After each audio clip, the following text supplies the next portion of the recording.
My name is Zachary Mallory. I'm from Kansas City, Missouri. Growing up wasn't terrible, but it wasn't the best. I was not a typical child.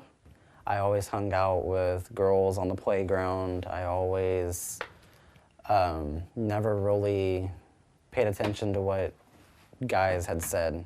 I always worried about what girls would say about me because I feel like the whole gossip type stuff, I always felt like I would always be in the middle of it.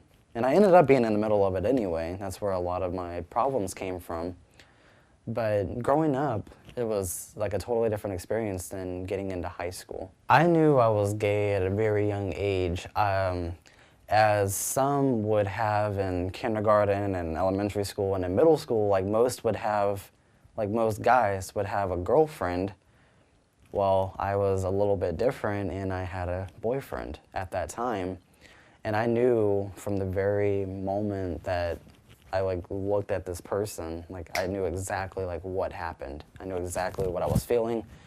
And some would find that a little bit different because, well, you're just young and you don't know what you're talking about and you're so naive, and it was just difficult.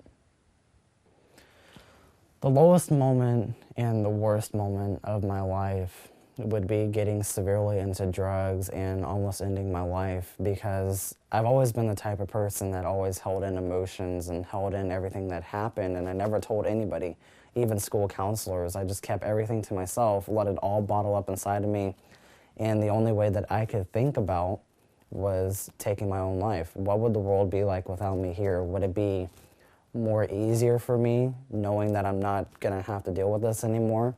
Would it be easier knowing that people won't ever have to see me again? Would it be easier on everybody? Would it make the world a better place? Is the only thing that kept running through my mind. So I really got into drugs. Being in and out of mental hospitals was pure hell. But pretty much that was the lowest point in my life. My proudest moment is receiving an award from Nickelodeon. I always told myself that I was going to be on national TV one day, even as a young kid. And my dream was finally becoming a reality by receiving a phone call from Nickelodeon. They told me that I won the October Halo Effect Award. The Halo Effect Award is an award that is granted to a young person dedicated and committed to creating a change in their community. Mine was for anti-bullying. I was nominated anonymously, and that was definitely the proudest point of my life, knowing that I finally did something that was worthwhile. I'm hoping to inspire and empower others to realize that they do have a voice. Society is changing. Suicide is never an option. There are people out here who love you and who care for you and that will listen to you without judgment. That's what I hope to tell people, to inspire and empower others to share their own stories just like I have.